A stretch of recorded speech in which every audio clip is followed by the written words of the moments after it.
What a month.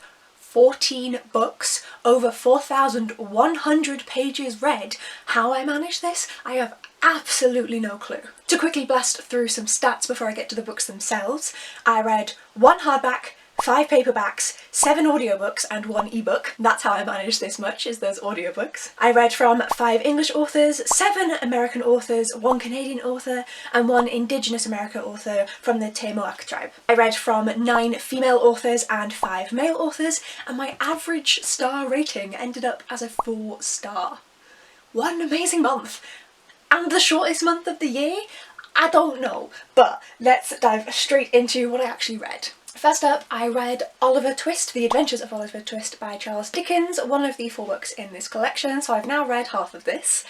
This was not what I expected. My knowledge of Oliver Twist comes from watching parts of, like, snippets of the films, when my dad's been watching them at Christmas. My knowledge was that this poor boy is taught how to be a criminal and then has an awful life. Thankfully, the book is different. I did really enjoy this. I do think, and having started Great Expectations, similar thing there, that Dickens over-romanticises his young male main character. This child is too innocent and too pure. However, he's utilising this in a way of forwarding the message of, you know, actually caring about poor people, so I'll let him off. But yeah, Oliver is like far too kind and trusting and loving, given that everything that he's went through and the trauma that he's been through, it just isn't realistic, but it's to make people then feel for him, so I'll let him off. Then I got this copy from the wonderful Caitlin from My Cheshire Rabbit, but I listened to the audiobook, thanks Nnedi, of A Tempest of Tea by Hafsah Faizal. This came out in February. Oh my god, this book is amazing. I had the best time with this audiobook. It is vampires and colonialism, Sri Lanka, woven into this magical story, and I just really liked it. It's the first Faizal book that I've read, even though I already own We Hunt the Stars, I don't know, that one. But I need to read it. I've been putting it off because it's big and the writing is small, but having now then read this one, this is definitely much shorter, but it was so good. I just really enjoyed it. There's a great found family trope within here. I enjoy what they did with the vampire lore, and there's also a heist. I'm a sucker for a heist. I love a heist. So I just really enjoyed this. If you like found family, heists, vampires, it's a good time. It's a really good time. I'm so glad I read it. Another great book, and that is Freedom is a Constant Struggle by Angela E. Davis. This was a really interesting book. It is a collection of essays slash speeches that Davis has done. So I did listen to this slowly over a multitude of days, even though it's a very short book. I wanted to spread it out so that it wouldn't get too repetitive. This was really, really interesting. A lot of topics touched on racism in the United States specifically, but then also the apartheid in South Africa, on what is currently happening in Palestine, and the genocide that has been happening for 70 odd years. I highly recommend picking this one up. It is a really short read. You can blast through it if you want to, and it will definitely make you think. Unfortunately, sticking with digital books, but not a good time, I listened to the audiobook of The Patient by Teri. Now, I requested this from Nnedi because I have adored some of Teri's YA dystopian books. I'm thinking specifically Book of Lies and the Slated trilogy. I really loved them. She's coming out with an adult book? Yes. No. This was really bad, unfortunately, for me personally. It is a mystery thriller, so there's no fantastical dystopian aspect to it other than what is in our real lives. And it was so predictable and also so boring. So the first 10-20%, you know, you're getting into the book, you're learning who the characters are, okay. And then the last 80-90% is like stuff happening. That entire middle could be cropped out. It's unnecessary. I was listening to it on the fastest speed that the Nnedi audio app has just to get through it. Also, it's problematic as shit. It handles things like PTSD and sexual assault very well, but the concept around the donor giving, so the whole thing, I should explain what the book is about. So a girl receives a heart from another girl who passed away after being, it is supposed, murdered by her ex-boyfriend. And so there's this whole thing of like, oh, she's got her heart, and then she tries like, I don't want to ruin it, but yeah. the whole thing around the organ donation, really fucking dodgy. Really fucking dodgy. Not my favourite thing that Teri has ever written.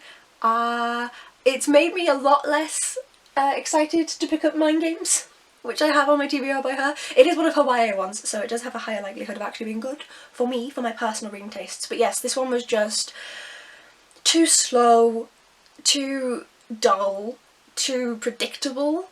I don't know where the Teri who I loved the writing from has gone. Then I listened to 2 very short audiobooks under half an hour from the same author, Heather E. Morris. I will put them here and here. One of them is Vaccine Breakthroughs and the other one is Medical Artificial Intelligence Breakthroughs. They are usually comics as far as I can tell, or at least illustrated books. They are intended for kids to teach them about the basics of these. I do think that the actual physical books are likely to be better because they will have the visual aspect to them. However, for any kids that either cannot or do not like to read physically, then these are great options as the audiobooks instead. They do go through nice and clearly, everything is segmented nicely, clear explanations. I do wish that the one on AI did touch on the fact that AI can be problematic, but the whole thing is about breakthroughs, so I'll let them off on that one. Just nice little reads. Moving Pictures by Terry Pratchett, the 10th book in the Discworld series. One day I will know which number I'm on. I think this is 10. I loved this. This was so much fun. I won't say it's my favourite because Mort is still my favourite. I just love Death as a character. But this was so good. I am so mad that we don't get any more of. It's Victor and I forget the other girl's name. It begins with a G. I think. I could be wrong. But I'm mad that we don't get more, especially of Victor, because his setup and his plotline is perfect for like being in further Discworld novels, even just like inserted randomly, and he's not. He's just in here, and it's so sad.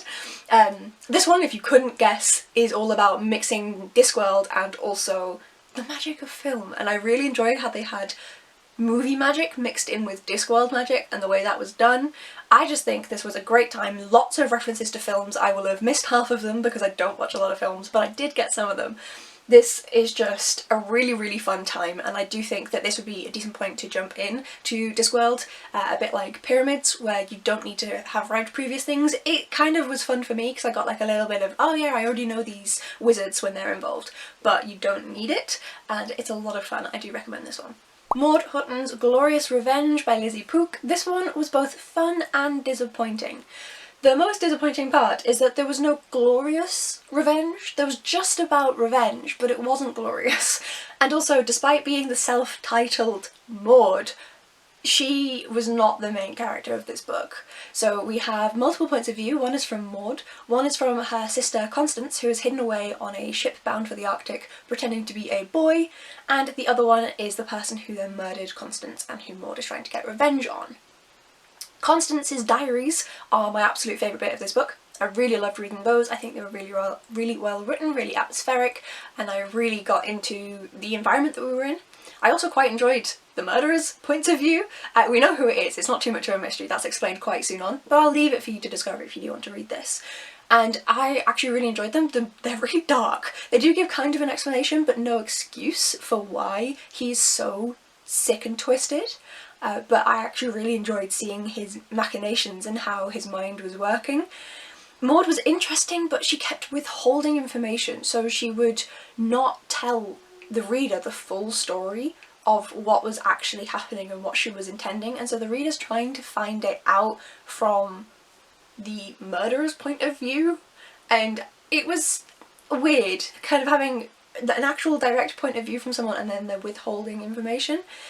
It's not my favourite, unfortunately. I did really enjoy the concept and I would be curious about anything else Lizzie Pook puts out, but I would probably get it from the library rather than buying it. I'd like to see Pook go more into the darker side of things, because like the mystery aspect and the murder aspect, so mystery more with the sister who died and murder with the murderer, were done really well. They just weren't supposed to be the main parts of the book, so I'd like to see Pook delve more into that. Then I buddy read The Island of Dr. Moreau by H.G. Wells with the wonderful Olivia Savannah from Olivia's Catastrophe. So this one was much improved by buddy reading it with Olivia. I did have some issues with this book. Whilst Wells does manage to write well, writing events after they've happened and our main character stumbling upon them after all of the action, something I usually don't enjoy, but Wells does write it with quality. I hate saying Wells. But that was a little bit annoying for me. Also, again, it's of its time, of course, but it does slightly bring down the rating for myself in the colonialism, the racism, the extremist religion aspects that are scattered throughout this. But then also, I just wasn't keen on, this is such a short book, and there's one point where he just skips 10 months, and is like, oh, it wouldn't be conducive to the telling of the story. Bruv, yes it would. That's the whole point of the story. Tell me about your time on the island, about you acclimating to living on this island, about the little petty fight. Give me some atmosphere. Give me something. No. Oh, I'm just gonna skip 10 months. We don't need that. What? Also, the science side of this is less believable now than it would have been at the time of this publication. Again, not the book's fault. But yeah, at the time it was like, yeah, that could definitely happen, and now, we know why it couldn't. But at the time they were in the forefront of lots of scientific inventions and stuff, so that is again of its time. And then the ending, I just feel like there could have been more done with it, without spoiling anything. It was just a bit lackluster, unfortunately. However, I had many wonderful, like, philosophical discussions with Olivia, and I really enjoyed those. We had lots of really in-depth chats about colonialism, about racism, about the impact of religion. It was really, really fascinating, and I had a great time chatting about it with her, so that bumped this up from the 2-star it would have been, just because it was a bit disappointing, to a solid 3-star, just because I had a wonderful time reading it, because we were talking about it each and every day. So that's the power of buddy reads, folks. Then, unfortunately, another one I didn't enjoy.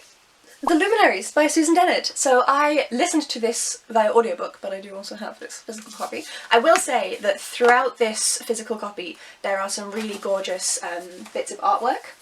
These, they're great. I really like them. This is a very young-aimed YA. So it's definitely aimed at the 13 to 16 bracket rather than the 16 plus bracket that most YA seems to fall in nowadays, and whilst I love that that is available for kids now, it's not marketed as such. It doesn't market it like that. It markets it like 16 plus YA, you're going to enjoy this. And it's not. It's childish. They have, in my opinion, done the marketing wrong on this. I don't think that the right age range is going to be picking it up and enjoying it. Whilst I understand that it is childish, it's too childish. There's points where the poor audiobook narrator, there's like onomatopoeic sounds, like she has to, like, it's because it's written on the page, I can't find it, but she has to like say zip, zip, zip, and things like that. Very onomatopoeic, very middle grade booky, which was weird because it's too old to be middle grade. It's definitely like at least younger YA. Really weird. The main character also has this thing where she clicks her teeth, and whilst I assume it just means like a little, I don't even know if the camera's going to pick it up, the mic on it, but whilst I assume it's like a little, when she's anxious, the way it's written makes it sound like she's going, and it's infuriating to hear about this girl constantly seeming like she's going. Like, go see a therapist, you have anxiety. Ugh. There's a lot of potential in this book, and it just didn't live up to any of it. I didn't have a good time, unfortunately. I do own The Hunting Moon, so because it's me, I'm probably gonna read it, because it's me. Hi. So I'll probably try and blast through that on audio as well, just so that I actually then get through it.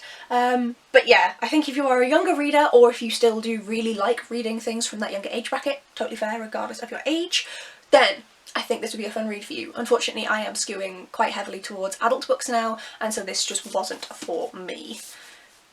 This might be getting unhauled, and that makes me so sad because it's so pretty. Look at it. Look at how beautiful it is. It's just, why would you do this to me? Then, reading a fantastic book, I read She Who Knows Firespitter by Nnedi Okorafor. Oh my gosh, this woman can do no wrong. This is another NetGalley one. This one was an ebook, and literally every single time my only complaint is that the book is too short. Not because it needs more fleshing out, not because the short story writing isn't perfection, but because I just need more of Okorafor's writing. I adore everything I have ever read from them. Her writing is just absolutely beautiful. This is a fantastic setup for a brand new series. I think Goodreads suggests that it's going to be a series, and I'm so excited for that. Okorafor's sci-fi writing is beautiful. She focuses on young women living in what is depicted to be kind of desert Africa, but in future times, and these young black women have power, and it's how having various different types of power, whether that is education, whether that is intelligence, whether that is actual magical powers, and how that impacts their lives. It's just so good. Everything she writes is just gold dust. That woman is an icon. Perfection. She's one of my favourite all-time authors, Nnedi Okorafor, and I only own one of her books. I am lacking, I know. Back to disappointing. It was a really seesaw month. The Appeal by Janice Hallett. This one was a really quick read, very readable because of the multimedia format of this one. So it's lots of emails, text messages, notes, things like that, and so very readable with that aspect in there. The book tries to cover too many delicate topics. To use one of the sensitive topics, because I don't want to spoil the whole book for you, I'll go with probably the most obvious, which is one of the characters has anxiety, and that's like pretty obvious from the first like 3 or 4 things that you read from their point of view. That is the lowest level one. There are other ones, but if you want to read this, I don't want to spoil it for you. And so they just cover all of them. So many different things, like there's like 5 or 10 different like sensitive topics, and they cover all of them on a surface level, and therefore they do a disservice to each and every one of them. They're not necessarily offensive with any of them, but it's just lackluster. I feel like if Hallett was wanting to go down this route, she should have had a fewer number of these like deep things that she's delving into, and delved into them all a little bit more. Also, the ending was quite lackluster, and it was very readable. I read it incredibly quickly. Like, if you do want to pick it up, like airport read, holiday read, needing to blast another book off of your TBR or things like that, like yeah, pick it up, you'll blast through it. But I don't think it's very skilled. I'm not gonna sit here like hyping it. It's fine. It's fine. And after hearing so much hype about it, that makes it even more disappointing. My last physical book, and finally finishing almost a series, is The Toll by Neal Shusterman, the 3rd and final book in the Arc of the Scythe. This is because there is a prequel, like a set of short stories that I don't own yet. I need to grab myself a copy. I'm on a book buying ban. It's so inconvenient. But yeah, so I haven't read this prequel, the collection of short stories, because I don't own it, so I've read the actual series. I would like to read Gleanings, but I've read the series. I loved this. I loved it so much. So I adored Scythe to within an inch of its life. And then I read Thunderhead and was disappointed. It was fine, still a good book, but like 3.5 stars. Middle book syndrome, thankfully. This came in hard, strong. Oh, it was good. The ending is both open and closed enough to satisfy both types of readers. I adored how the world integrated and redeveloped. It's really good, really good.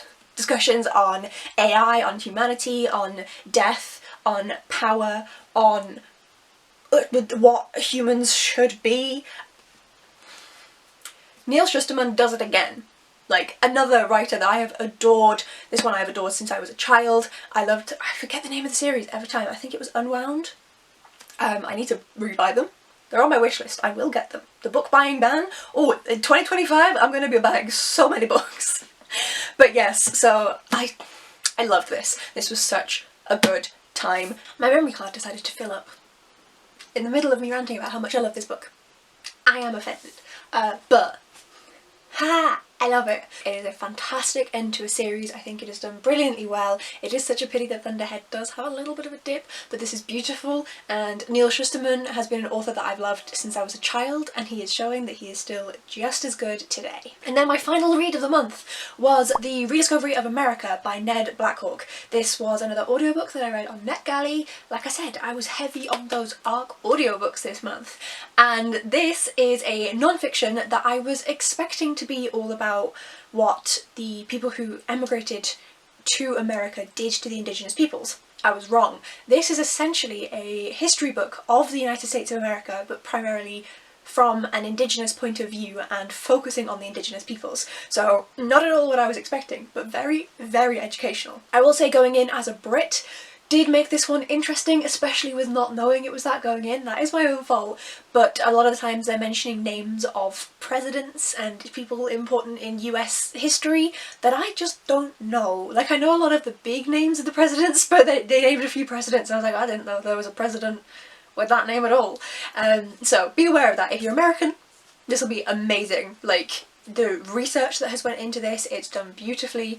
I was, even with the change in what I had expected and what it was, I was expecting it to touch more on some of the atrocities, really, truthfully, but it didn't. So if that is something that you don't want to read just because it is too close to home for yourself, if you are Indigenous, or if it's just something that you don't feel comfortable learning about in this medium, then this is a fantastic book for that. It mentions it in passing. It is a comprehensive history of the entirety of the United States from the beginning of the colonizers arriving on the continent.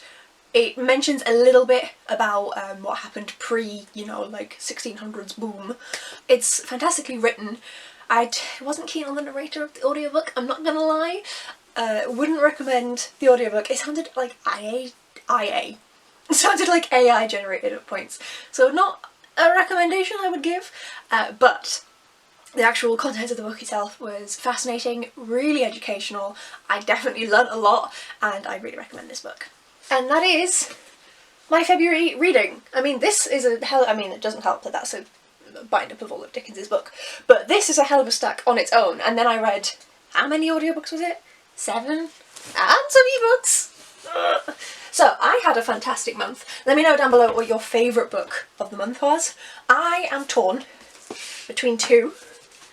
If it had been any other month, Moving Pictures could have been a favourite. But these two were just too good. Just too good. So yeah, let me know your favourite of February down in the comments below. If you'd like to see whether or not I managed to read my March TBR, which is up here, and also how I get along with my reading for the rest of the year, then please do hit the subscribe button down below and I'll see you in the next video. Bye folks!